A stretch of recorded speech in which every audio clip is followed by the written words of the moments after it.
to I May Be Wrong. I don't know what this world is coming to, But I don't think so. We're broadcasting from the greater Nashville area, the home of country music, beyond the borders of political correctness and identity politics. Facts and faith are our demarcations.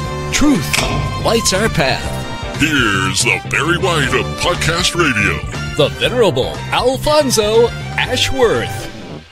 Well, welcome to another exciting episode of I May Be Wrong, but I don't think so. We got a great program lined up for you. Got an exciting guest lined up and waiting in the queue. This is a very, very serious topic that we're going to be covering today. It's something that is near and dear to my heart. It's something that I believe is at the forefront of many of our issues when it comes to family, when it comes to dealing with family, when it comes to dealing with the breakup of many families, why the fathers are not involved in the family. This issue is at the top of the list. And many of the pundits, many in the media, they don't want to discuss it. They don't want to touch it. And this is why I started a program named I May Be Wrong, but I don't think so. We're independent of these networks. We can say what we need to say. We can do it in the fashion we need to do it in, and we don't have to worry about going to Facebook jail. That's something I'm not concerned about. That's why I have this guest coming on. But before we get started, I want to let you know you can join us on the show every week, every Wednesday, 8 a.m. on the Pacific Coast. The post out on the West Coast. Of course, you can join us in the Central Time at 10 a.m. And then on the East Coast, of course, you can join us at 11 a.m. every Wednesday. We hope to expand this program. We're looking forward to expanding the program at some point.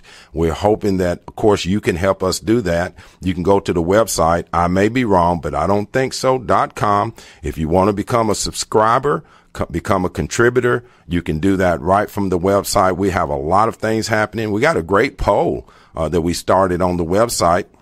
It asked the question, do you believe that hell exists? It's that simple. Yes or no. You can go on the website. You can vote. And if you want to say other, there's another comment section on there. You can say something else. But right now, it's going heavily weighted toward people believe there is a hell. If they believe there is a hell, they're going to believe then that what we're going to talk about today is very important and has a lot to do with what's happening. Listen to this.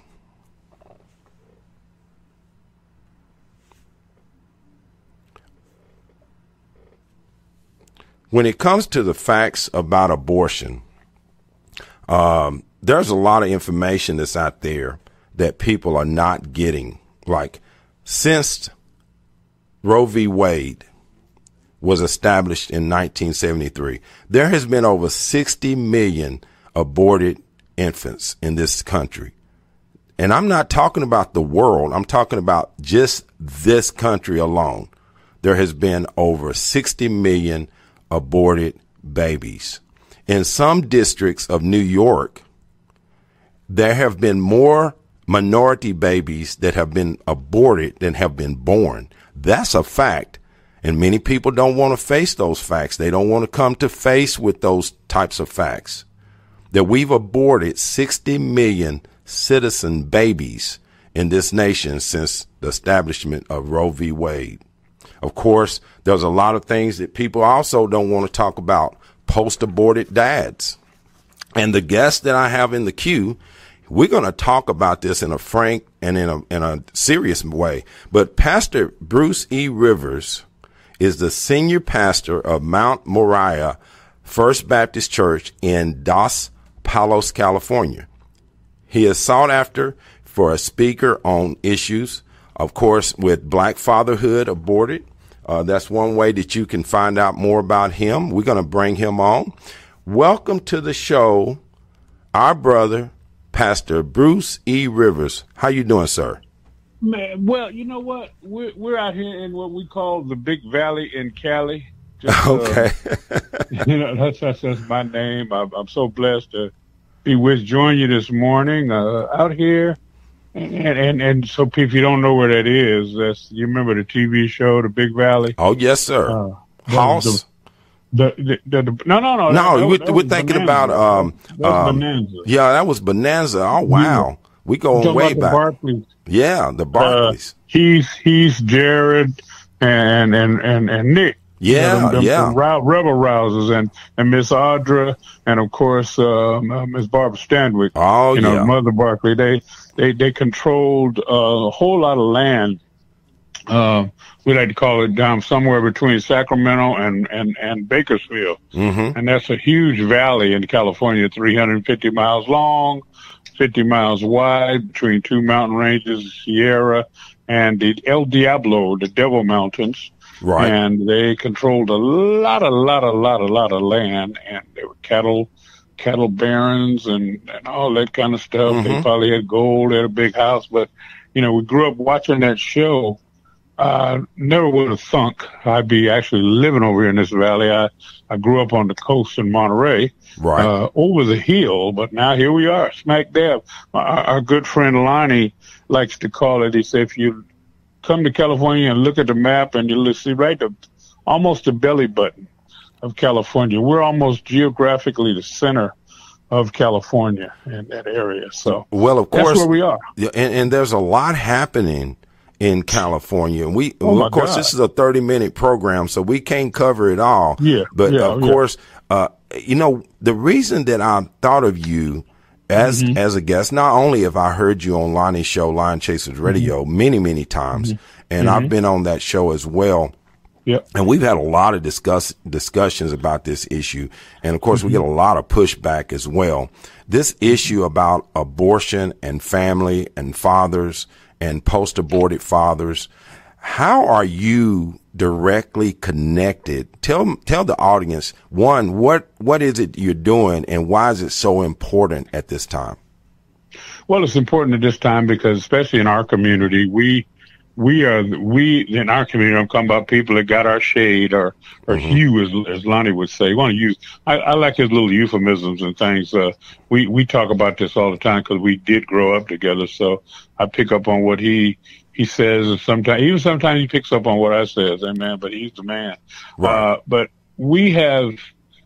I'm a post-aborted father. First of all of my heirs and children were eliminated from this life, starting in 77, 76, the second one from the same girl. Then, after that ended, then I got another young lady pregnant with twins in, 83, and then another one in 85. Mm-hmm. So those children that should be here with my name are resting in glory. Right. And took a minute for me to understand that I suffered from something we call male post-abortion trauma. Mm-hmm. I encourage the listeners to Google that. There's not a whole lot of writing about what we suffer as men. Now, there's some other programs you can go to, but today, just for the benefit of being on your show, the black man, I think we got some differing numbers on how many babies are aborted every day in the black community, somewhere around 1,800 at one note. Not all at Planned Parenthood, but at places like Planned Parenthood. And so that means, Al, when you just think about it, this is just a number I want to put out. If it's 1,800 black babies aborted every day in this nation, that means there's 1,800 fathers, or some number of fathers. Right. Because there might be some twins, might be some singles or whatnot. But there's a potential for 1,800 black men that are pushed into a traumatic situation of not having their children be born. Right. And that day, maybe it may not hit you that day. It's like it's like a car wreck. You get in a car wreck and you come out unscathed, or so you think. And then 2 or 3 days later, bruises show up. 2 or 3 days later, your back starts to hurt. Your neck starts to hurt from being lurched around. Well, after 5 children being taken away, it literally wasn't until 2007 in my life that I realized I'd been lurched around. I guess, man, thank you, Holy Spirit. I'm a preacher. I tell people, when you invite me to the party, you got to let me dance. So as things come to me while we're talking, I'll share them just that way. Right. It was divine intervention through, once again, Lonnie Poindexter. I met a young lady named Star Parker, and she hired me as her community affairs director. And I flew out to Washington, D.C. with her. And oh, my goodness, she sent me to the Watchman on the Wall conference. And I began to meet people. And I sat with her as a panel guest at my best friend, my brother's church, Pastor Herb Luss. Sat with her on a panel. And Dr. Alveda King, Luke Robinson, and a few other people, they told their story. And that day, I realized how I had not done what God had commissioned, be fruitful and multiply, or take care of my own part of the world that God had given me authority and dominion over.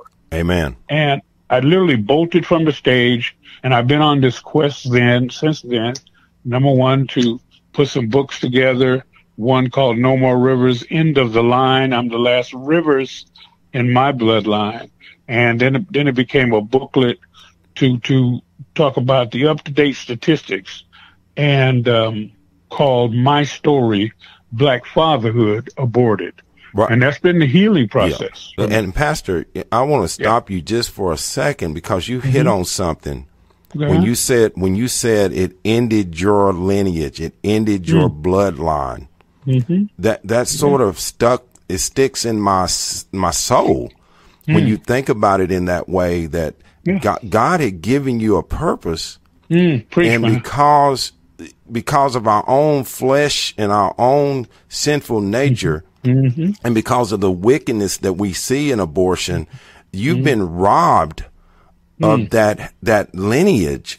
And so I want you to sort of maybe talk about that a little bit in a personal way. What does that mean for someone? And I'm not going to say, I don't know how old you are. I don't want to, I'll tell you. Yeah, go ahead. But how do you feel about that? Well, and at this stage of my life, I'm 64 years old. I found out at the age of 52 that unless God did something else with my beautiful wife and me, I had no children. There were actually no more rivers. Okay. That's the book title, and it's like, I was like, oh my God, I have no grandchildren, no everything was crazy. No heirs. I grew up with all my friends' kids around me. Right. Matter of fact, my nickname and title was Uncle Teddy Bear. Okay. And so even to this day, here I am, 64 years old.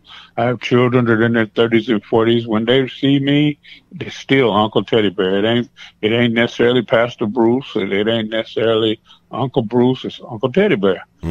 Growing up in Seaside. And I've got thousands, literally thousands of offspring in the spiritual sense. Right. But in the physical, biological sense that God gave us, as you stated already, that's gone. And unless God would do one of them miraculous conception things on me and my wife, right? It's there. Now she has children, of course, and another girlfriend prior to that had children. So I grew up with kids in my life every day. I was a town DJ. Right. So all the little kid parties I did in Seaside, California, over from 1967, basically. So I became a DJ at and this was a kid at the little youth center we had in Seaside. Right. Well, what does this mean in essence for society, especially the black community? As you said, those with our paint job. What does that mean when we say we were robbed of that lineage, or that opportunity to continue on the namesake? What does that mean in numbers? Because I think a lot of our audience does not realize that our community is in decline, largely because of abortion. Of course, there's other contributing factors, but it's largely because of the number of abortions. What does that mean for the future of this nation and our community? Brother Al, there are statistical facts and stories. You know, if I took you to just the 50s, the 1850s, our median fertility rate for black women was 7.9 children per black woman. We are now here, 100 plus some years later, we are now at 2.8, I believe, or 2.3. Right. So by 2050, if we keep on the place where we're going, killing our offspring, taking them to the well, to the Baal worship, passing them through the fire, right, as we say, we will be literally past the point of no return. And that number, recreating a black race. That number is like 1.2. 1.2, right. Once you reach 1.2, they say it is statistically impossible for that group to survive. Yes. Now, people say that abortions are down. They are. My brother, my pastor, Herb Lust, he has a pregnancy center in Philadelphia. I speak at pregnancy centers. Yes. Alpha Pregnancy here around. That's what me and my wife actually have become a pro-life speaking team. Right. And we will be in New York, in October at our first foray as speakers, other than the marches and things we've done together. Walk for Life West Coast, Pastor Walter Hoy's Foundation, Issues for Life Foundation. We've done 2 marches in New York, and Albany, but trying to help us who are missing. We're missing not only our children, we're missing at the forefront of this fight. And I believe it's God ordained. You know, I believe God has positioned us to tell this story and not be worried about what the adversary. And I can't blame everybody. I can put a little blame on one woman who had a Hitler manifesto. Her name was Margaret Sanger. Yes. And Someone mentioned her in the chat room. Go ahead. Yeah, Margaret Sanger. And matter of fact, a good book to read if you haven't read all of her stuff, and a good website to visit is the book is called The Negro Project by Bruce Fleury. He did a great job and dealing with her and some of her chapters, man. Great ammunition. Hopefully my stuff will be great ammunition. Also Pastor Clenard Childress, blackgenocide.org, who I work with, I'll be with next month in New Jersey, Philadelphia, Maryland, and DC. We do 4 cities a year. We march and talk in.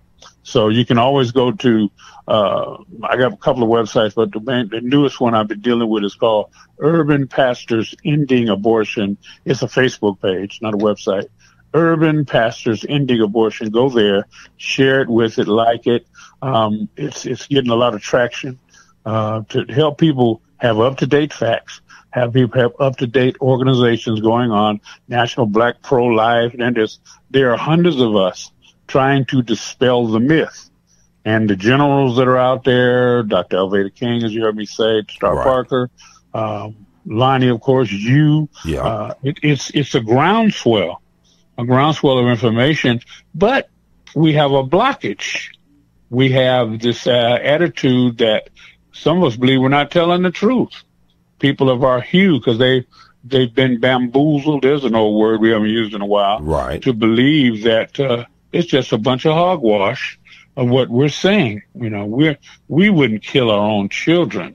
Yes, we would, even with the help of them that tried to sterilize us, the Tuskegee Institute situation. Right. And it became easy. And then Margaret positioned herself with W.B. Du Bois, Mary McLeod Bethune, our black leaders, in the black community during those times, the 30s, were our pastors and our leaders.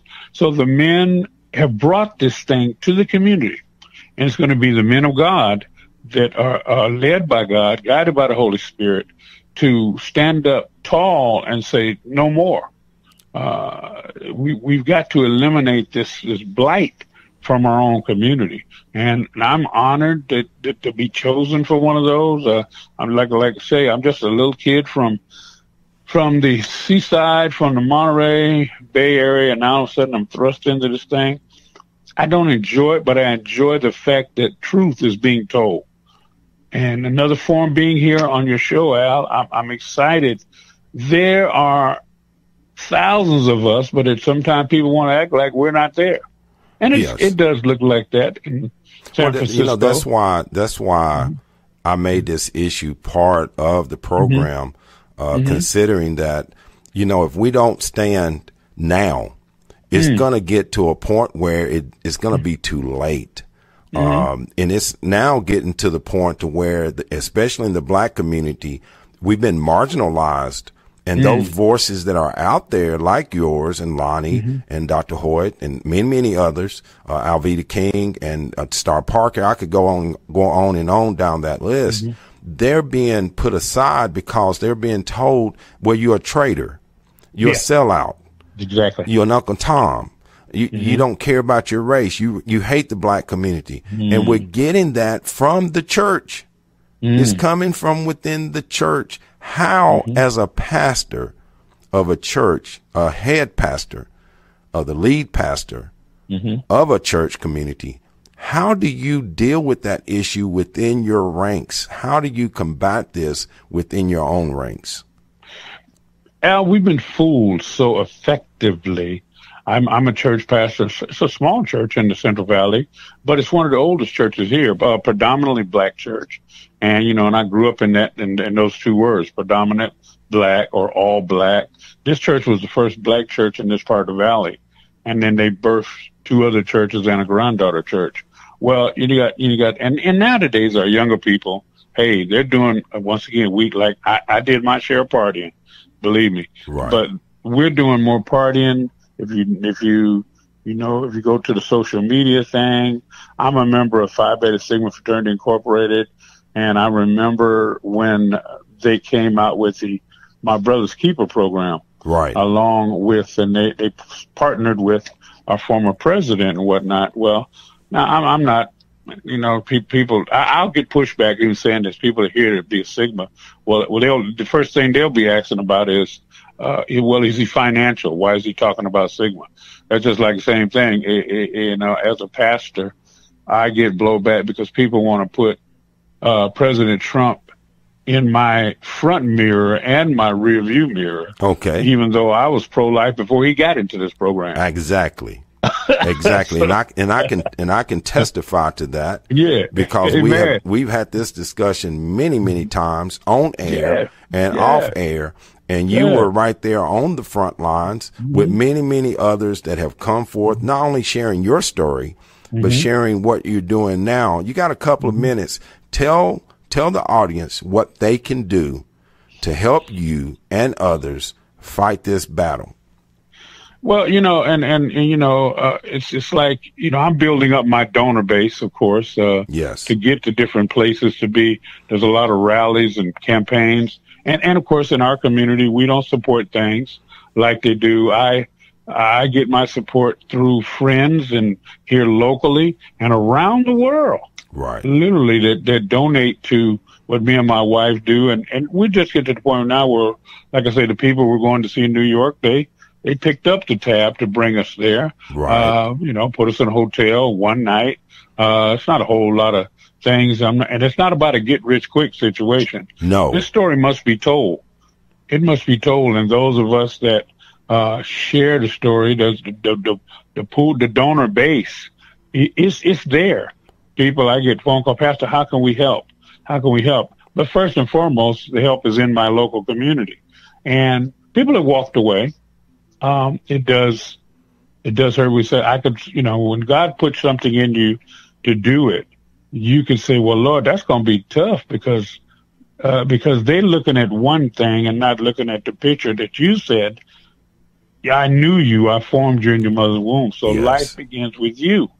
And we hear that verse and we overlook it because of the guy that's in the White House. Donald Trump's not my savior. He's not my pastor. He's just another man that came along beside me. Right. And is walking with me, haven't met the man. I've been accused of being paid by the Republican Party. I became a Republican in 1983. And sometimes even saying that, people say, what? And that's what happened in 2016. Over half of the members of the church walked away. Right. Because the word Republican. Because of the word Republican. And or Trump. And you can tell them all day long, well, he was a Democrat before he was a Republican, just like me. Right.